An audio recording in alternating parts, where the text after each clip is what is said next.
আসলে হুমায়ুন কবির এখনো চৌঠামের আগে রয়েছেন মানসিক। আপনি দুধেল গাই ছাড়া পারবেন না, তাই একটু মুসলমানদের উস্কানি দিচ্ছেন। ওই যে পুষ্পা ঝুঁকেগা নেই, সে এখন হাফ প্যান্ট পরিয়ে পুষ্পা ভাগেগা হয়েছে, ছুপেগা হয়েছে, এখন ধরেগা হয়েছে, এখন হাটেগা হয়েছে, কান ধরে ওঠবস করেগা হয়েছে।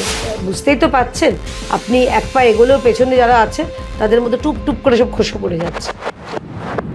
কেয়াদি, আপনাকে মাধ্যমে স্বাগত। ধন্যবাদ দিদি, আমরা দেখলাম হুমায়ুন কবির একটি অনুষ্ঠানে যে ধরনের মন্তব্য করলেন এবং তারপরেই আমরা দেখলাম বিধানসভায় মুখ্যমন্ত্রী একেবারে সরাসরি ওনাকে হুঁশিয়ারি দিলেন যে এটা কিন্তু আগের সময় নয় এবং এই বলবেন এই বিষয়টা নিয়ে এরকম বেলাগাম মন্তব্য হুমায়ুন কবিরের। আসলে হুমায়ুন কবির এখনো চৌঠামের আগে রয়েছেন মানসিকভাবে। উনি ভাবছেন উনি যা করবেন যা বলবেন, দুর্বল সরকার, দুধেল গাইকে তোষণ করার সরকার রয়েছে, তাই যা বলে পার পেয়ে যাবেন। উনি ভুল করছেন। ওনার মনে করা উচিত চৌঠামে এসে গেছে ভারতীয় জনতা পার্টির সরকার, যে সরকার কোনো ধর্ম বর্ণ জাতি না দেখে যারা অসভ্য, যারা এই রকম রাজ্যে তোষণ চালিয়েছে, যারা লুণ্ঠন চালিয়েছে, যারা মহিলাদের অপমান করেছে, কাউকে ছাড়া হবে না। আর সেটা আমি ধন্যবাদ জানাচ্ছি আমাদের রাজ্যের মাননীয় মুখ্যমন্ত্রীকে, যে তিনি স্পষ্ট করে বলে দিয়েছেন যে এই সব বাঁদরামি বরদাস্ত করা হবে না, হবে না, হবে না। তো ওনাকে আমি বলতে চাই, দেখুন আমি জানি, বুঝতে পারছি দুধেল গায়ের ভোট, আপনার দিদিও ওই এক ভোটেই কাবু হয়ে গেছিলেন, আপনারও ওই দুধেল গায়ের ভোট ছাড়া আপনিও জিততে পারতেনও না, বা পরবর্তীকালে আপনি শুনছি তো এদিক ওদিক থেকে যে নাকি আপনার ছেলেকে দাঁড় করাবেন রেজিনগর থেকে, আপনি দুধেল গাই ছাড়া পারবেন না, তাই একটু মুসলমানদের উস্কানি দিচ্ছেন। কিন্তু ভুলে গেছেন যে 208টা বিধায়ক আমাদের, আপনারা কজন রয়েছেন বিধানসভার মধ্যেই, এত আওয়াজ করবে আমাদের বিধায়করা, আপনার আওয়াজ, ওই যে অত লেকচার, অত বারফারটাই সব থেমে যাবে। এবং সেই সঙ্গে মুখ্যমন্ত্রী আরো বলেন যে যা করার করব, ধরে রাখুন এটাই ওর শেষ মন্তব্য। ঠিকই বলেছেন। কোনো রকম এইরকম প্ররোচনামূলক মন্তব্য, আরে ওনার তো স্যার বলেছিলেন ডিজে বাজানোর কথা, সে ডিজে তো নিজের 12টা বেজে গেছে, আর উনি এখন ছাটা ভাঙা কী সব বলছেন না, ওনার কি ভাঙা হবে আমি জানি না, কিন্তু মানে ওনার যে আত্মসম্মান এবং সাহস, সেটা যে ভেঙে যাবে এটুকু আমি নিশ্চিত করে বলতে পারি। কারণ এই সরকার কোনো রকম, আমি আবারও বললাম, বাঁদরামি বরদাস্ত করবে না। কান খুলে শুনে রাখুন, লাগাম ছাড়া কথা বলতে দেবো না। ভবিষ্যতে এই ধরনের কথা বলার আগে 25 বার ভাবতে হবে। যথেষ্ট হয়েছে, শিক্ষা দেওয়ার সময় এসে গেছে। কি বলবো? প্রতিবার ভারতীয় জনতা পার্টির কর্মীদের এভাবে ধমকানো আমরা দেখেছি ভোটের আগে। এই জিনিসগুলো আমরা দেখেছি, কেউ বলছে ডিজে বাজাবে, কেউ বলছে মালাই চাকি গুঁড়িয়ে দেবে, কেউ বলছে বেরোতে দেবো না, কেউ বলছে গাছে বেঁধে আটকে রাখবো। অনেক তো হয়েছে, তাদেরই তো দেখতে পাচ্ছি পাবলিক এখন ডিম থেরাপি করছে, তাদেরই দেখছি পাবলিক জুতোর মালা পরাচ্ছে, হাফ প্যান্ট পরিয়ে। যে পুষ্পা বলেছিল, ওই যে পুষ্পা ঝুঁকেগা নেই, সে এখন হাফ প্যান্ট পরিয়ে পুষ্পা ভাগেগা হয়েছে, ছুপেগা হয়েছে, এখন ধরেগা হয়েছে, এখন হাটেগা হয়েছে, কান ধরে ওঠবস করেগা হয়েছে। তো হুমায়ুনবাবু একটু ওদেরকে দেখুন, পুষ্পার কি অবস্থা, ফুসপা হয়ে গেছে, একটু দেখে একটুখানি সামলে চলুন, সামনের রাস্তাটা একটু কঠিন আছে। কিন্তু এই ধরনের মন্তব্য করার মানে ক্ষমতা আসে কি করে ওনার?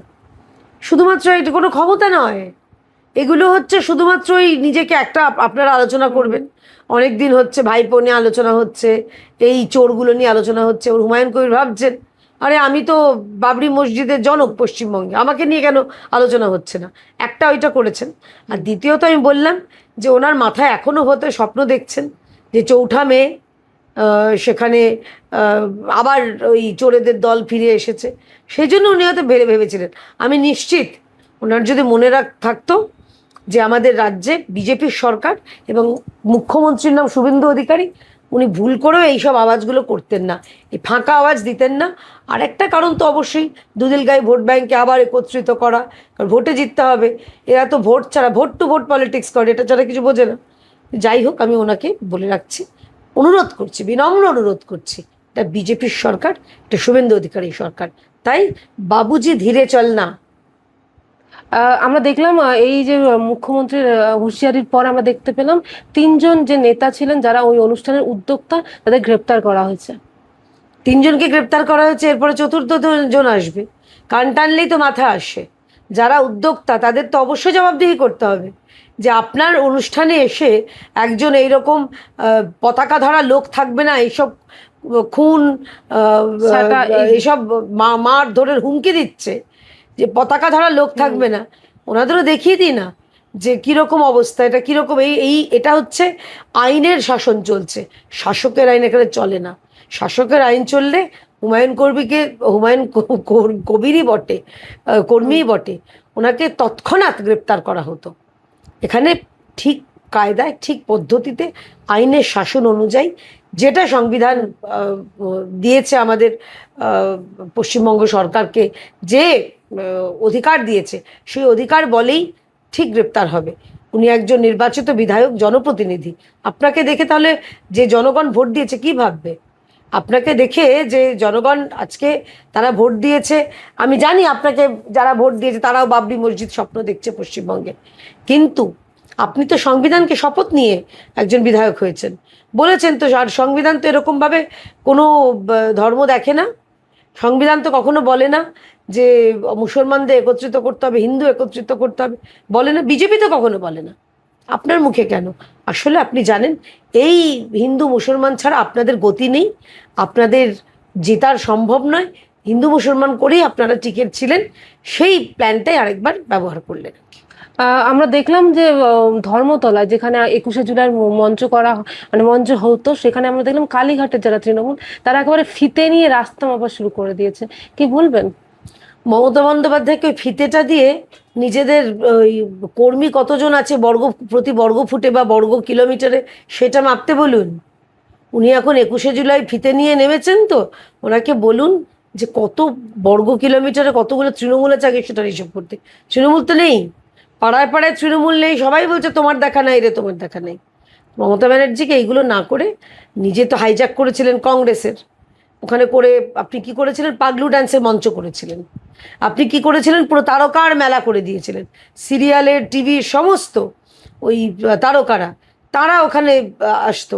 তারা কেউ, তাদের মধ্যে কতবার 21শে জুলাইয়ের যে শহীদ, যারা সত্যিকারের প্রাণ দিয়েছিল, কতজন তাদের নাম জানে? আর মমতা ব্যানার্জি যেদিন থেকে মনীশ গুপ্তকে তার মন্ত্রিসভায় সামিল করেছিলেন, কোন মনীশ গুপ্ত? যিনি সেই সময় স্বরাষ্ট্র সচিব ছিলেন যেদিন 21শে জুলাই গুলি চড়েছিল। তো সেই 21শে জুলাইয়ের যে অন্যতম মূল নায়ক, তাকে আপনার মন্ত্রিসভায় আপনি সামিল করে যারা শহীদ তাদের প্রতি যে অন্যায় অবিচার করেছেন, আপনার 21শে জুলাই নৈতিকভাবে করার কোনো অধিকার ছিল না। কিন্তু আপনি আবার নৈতিকতার কবে ধার ধরেছেন, আপনি কবে আপনার লাজ লজ্জা দেখিয়েছেন, তাই করেছেন। কিন্তু ওটাকে পাগলু ডান্সের মঞ্চ হয়ে গেছিলো, সিরিয়াল আর্টিস্টদের দেখনদারির মঞ্চ হয়ে গেছিলো। এই লাল চুল, কানে দুল, ওরা সব আসতো।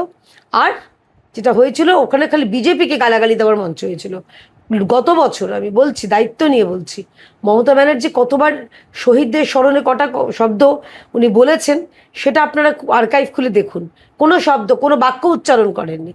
ওনার শহীদের কথাগুলি করতে হয় নিজের পেশি শক্তির আস্ফালন দেখানোর জন্য, মানুষকে বোঝানোর জন্য যে আমি আছি, আমি আবার ফিরে এসে আরও বেশি উদ্যমে তোলাবাজি করব, আমার দল আরও চুরি করবে, আবার আপনাদের ধমকাবে, চমকাবে, শাসাবে। তো এইটা করার তো 21শে জুলাই মঞ্চ ছিল। এখন সেই রাজত্বও চলে গেছে, আর এখন দিদি পিসিতে রূপান্তরিত হয়েছে, মুখ্যমন্ত্রী, প্রাক্তন মুখ্যমন্ত্রীতে রূপান্তরিত হয়েছেন। তাই ফিতে নিয়ে মেপে বরং নিজেদের কর্মী টর্মীদের মাপুন। কারণ বুঝতেই তো পাচ্ছেন, আপনি এক পা এগোলেও পেছনে যারা আছে তাদের মধ্যে টুপ টুপ করে সব খসে পড়ে যাচ্ছে। এই প্রসঙ্গে কটাক্ষ করে মুখ্যমন্ত্রী বলেছেন, দম থাকলে ব্রিগেডে 21শে জুলাইয়ের সমাবেশ করুন। ঠিকই তো বলেছেন।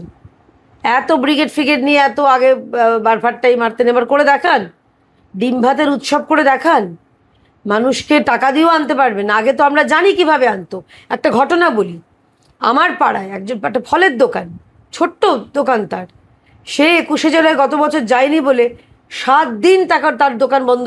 প্রথম কথা ভাঙচুর চালিয়েছে, তো 7 দিন দোকান খুলতে দেয়নি, পেটে লাথি মেরেছে। এতগুলো গরিবের চোখের জল, এটা কি বৃথা যাবে?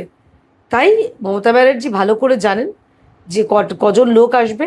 ওনার তো আশ্রানির শোলের মতন, এই শোলের আশ্রানির মতন অবস্থা, যে অর্ধেক ওদিকে অর্ধেক এইদিকে, বাকি পেছনে কেউ নেই। তাই সেটা মাননীয় মুখ্যমন্ত্রী যেটা বলেছেন, ভুল কিছু বলেননি।